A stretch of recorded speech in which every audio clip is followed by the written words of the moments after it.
into place and how they all connect. Don't move until God does. Fulfill personal responsibilities. And then recognize spiritual leadership. Look what God says in verse number 7 to Joshua. In verse 7 it says, "And the Lord said unto Joshua, This day will I begin to magnify thee in the sight of all Israel." That. And you see the word that suggests a purpose clause is following this. In other words, he's fixed to tell them why. You remember we said the other night, when you're following God, you don't really have to ask where or when or what or how or who or why. But sometimes we ask why, and sometimes God gives us the answer why. And sometimes we may need to know why. So God says here to Joshua, look, I'm going to begin to magnify you in the sight of all Israel. That, and here's why. He's saying that they may know that as I was with Moses, so I will be with thee. And interesting, Moses was obviously the hero. Moses was the lawgiver. Moses was the great leader that brought them out of the land of Egypt. Will this man Joshua ever be on that level? Could this man Joshua ever be respected like Moses was? Well, God says, I'm going to see to it. Now, Joshua, this is not your job to magnify yourself. God will say to Joshua, I'm going to magnify you.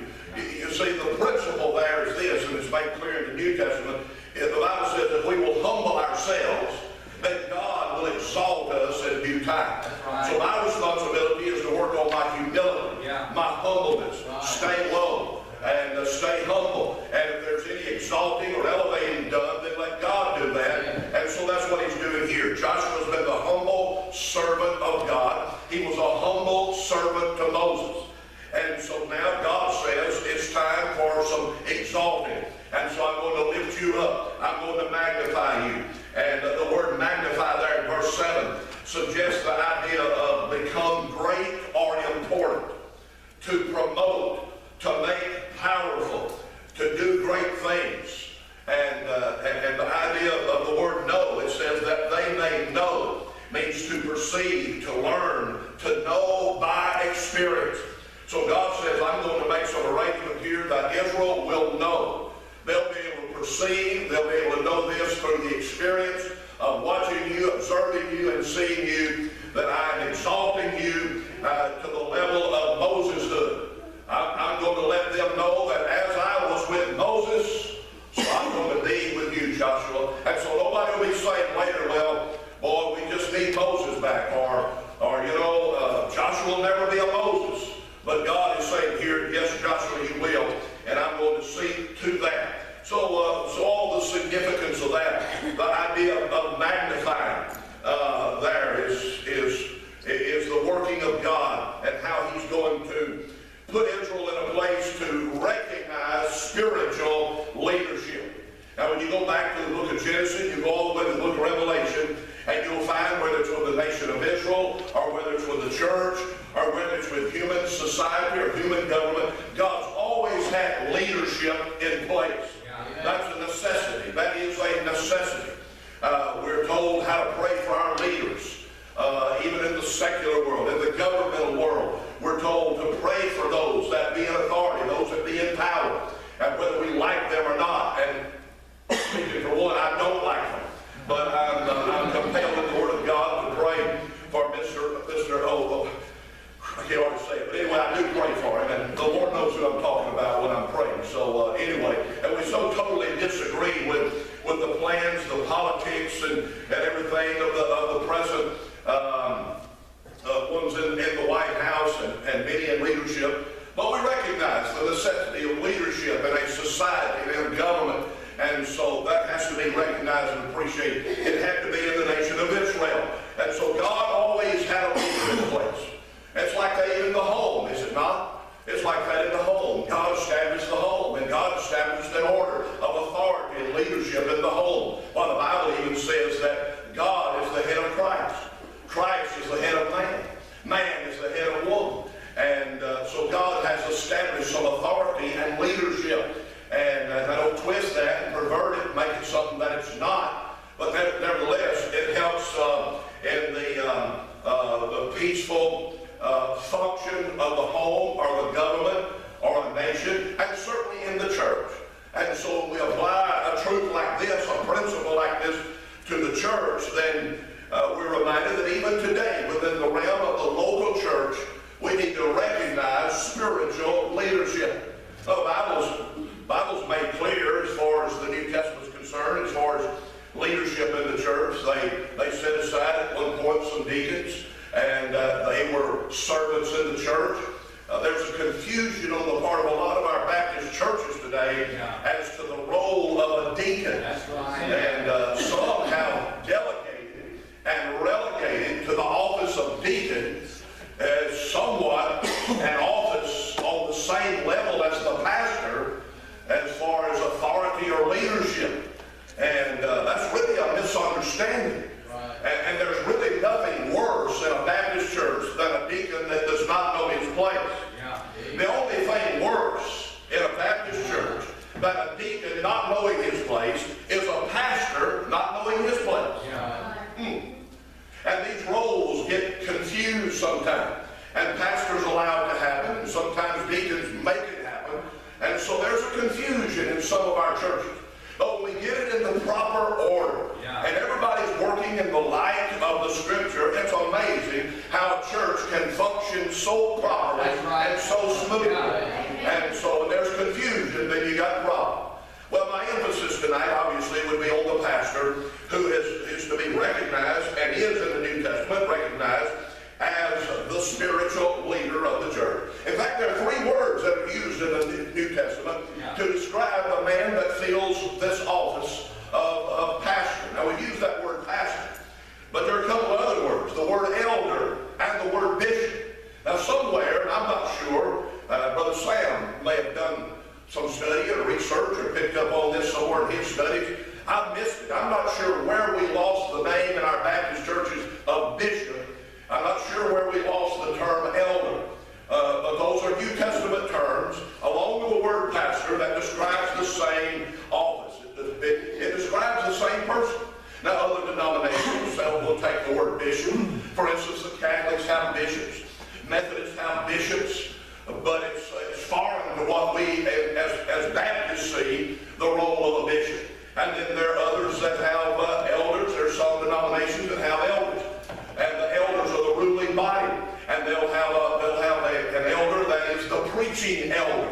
And they'll have an elder that's, maybe he's the cooking elder.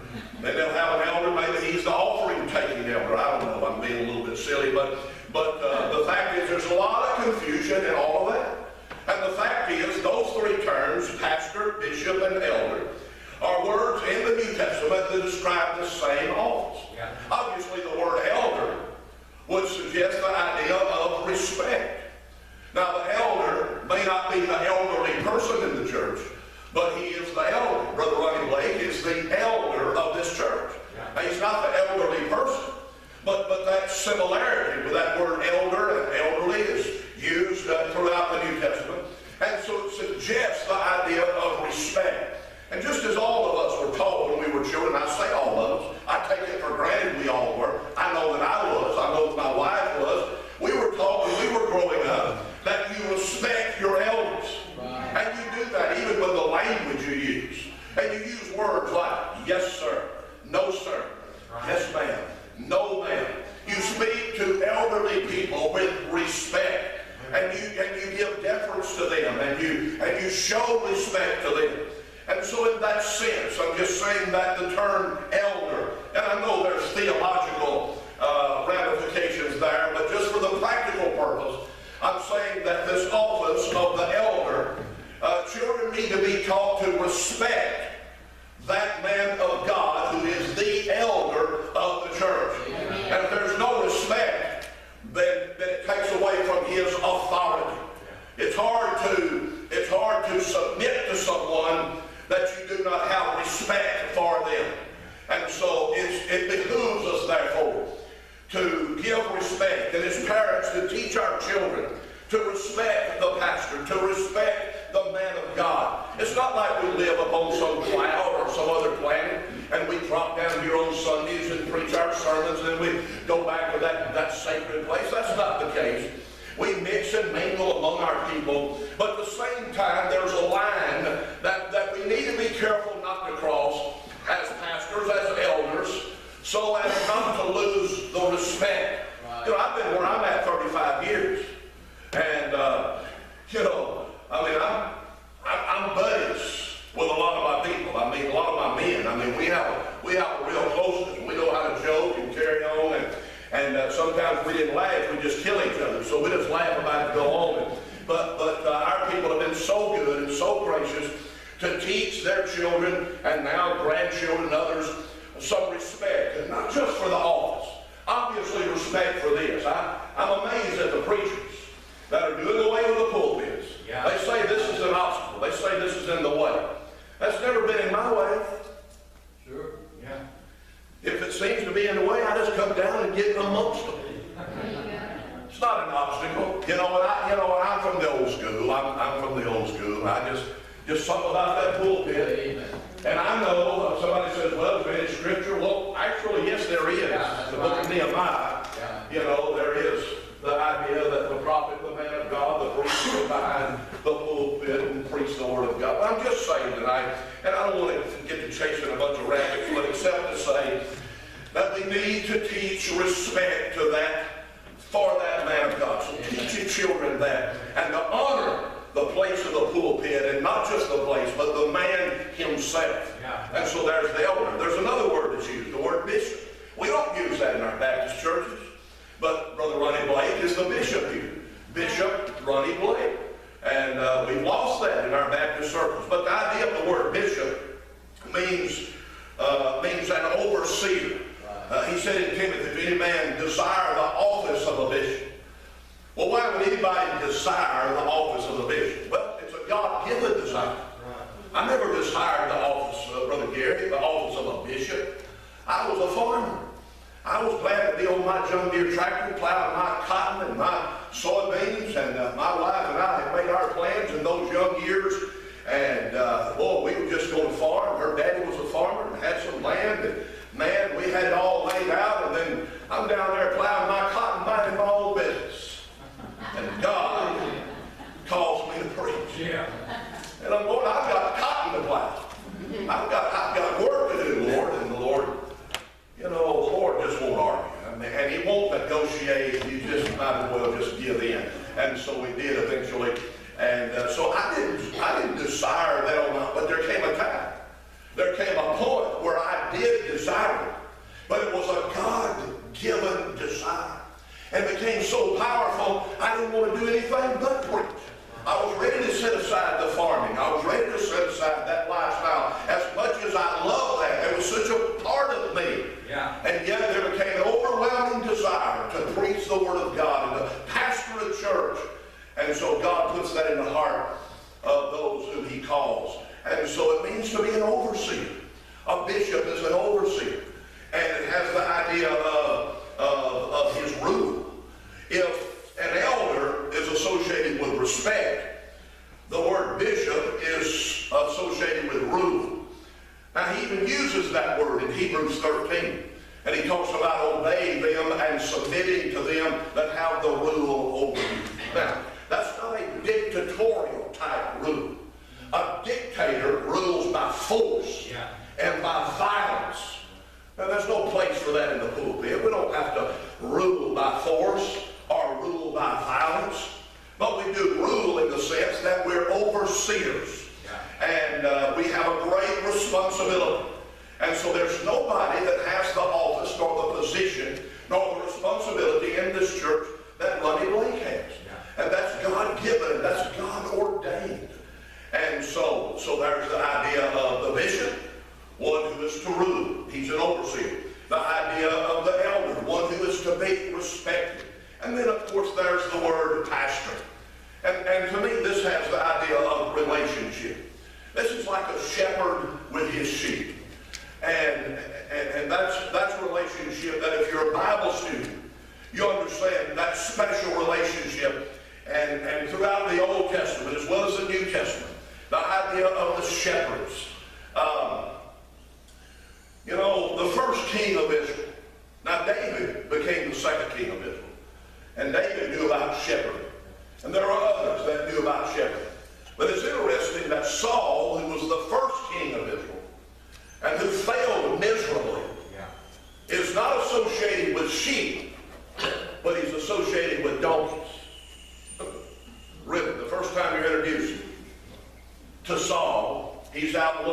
are his daddy's donkeys. And so maybe that's the reason Saul didn't make a good king. He's dealing with donkeys. And we have other names for donkeys. And so when you get used to dealing with donkeys, it's a little different with dealing with donkeys than it is dealing with sheep. But then comes along David, who the Bible says was a man after God's own heart, and who God anointed, God chose and said, he's going to be my king. And then David was put into place. Now, David wasn't a perfect man, but David was the God-chosen, God-anointed, God-ordained king of Israel. And God made some promises to David that he didn't make to Saul or to the other kings. And he said to him, as he made numerous promises to him, the idea of the shepherd. Isn't it interesting when we come to the New Testament, Jesus himself says, I am the good shepherd. Amen. The Bible also describes him as the great shepherd and the chief shepherd. And so this is a relationship. This is a word that certainly corresponds with the ministry of the Lord Jesus to us, the great 23rd Psalm. The psalmist says, the Lord is my shepherd. And here we are in the 21st century believers, and we can say the same thing, the Lord is my shepherd. And so he is the chief shepherd, according to 1 Peter 5. And if there's a chief shepherd, then there are under shepherds. Yeah. And that's what your pastor is. He is an under shepherd. And he has an accountability to the Lord and a responsibility to the Lord, but he has a special relationship to you. Yeah. And so we need to recognize this relationship. And you look at shepherds in the Bible, going back to David. What was it that David did? David put his life on the line for the sheep. David fought bears. David fought lions. David fought other animals, no doubt, and enemies of the sheep. To protect those sheep, he would put his life on the line. And Jesus said that's the way it would be with a real shepherd. He said, now the hireling will flee. When the hireling sees the enemy come, the wolf come, then the hireling will flee. But that real shepherd will not flee, but he'll stand between his people and the enemy, and he'll fight for them. And so, those truths are found to describe that man of God. Recognize spiritual leadership. Let me give you just a couple of verses, and I want to move on from this. I want to give you a couple of New Testament verses. You don't have to turn there, but listen as I read them. For instance, Ephesians 5:1. Listen to what Ephesians 5:1 it says. Be ye therefore followers of God as dear children. Be ye therefore followers of God as dear children. That's Ephesians 5:1. Now listen to what Philippians 3:17 says. Philippians 3:17, Paul says this, brethren, be followers together of me, and mark them which walk so as you have us for an example. Now, isn't that interesting? Ephesians says, be followers of God. Philippians, Paul said, be followers of me. Now you say, well, how can that be? Well, here's how that can be. Paul, in essence, was saying, as I'm following God, you follow me. Yeah. But says, well, I don't follow a man. Oh, really? I mean, really? Really? Well, I've got scripture that says you ought to. Yeah. Now, I'm by no means suggesting that we worship the man. I'm by no means suggesting that the man cannot make mistakes. I'm certainly not, but I'm saying that Philippians is as inspired as Ephesians is. Yeah. And so understood within its context. You think Paul was trying to lift himself up when he said, be followers of me? No. Do you think Paul had some kind of pride problem, an arrogance problem? You think Paul, maybe being a little short fellow, he's got one of these Napoleon complexes, and he's just trying to be somebody big? No. He's speaking under the inspiration of the Holy Spirit. Yeah. And he's saying, as I follow God, you follow me. And I can honestly say that to you tonight about your pastor, Brother Ronnie Blake. And as he follows God, you want to follow him. Yeah. You want to follow the man of God. And I'll tell you what that does. That is conducive to unity and to harmony and to one accord within a church. That's right. Now, if your pastor, Brother Ronnie Blake, were to preach something unscriptural, then that's different.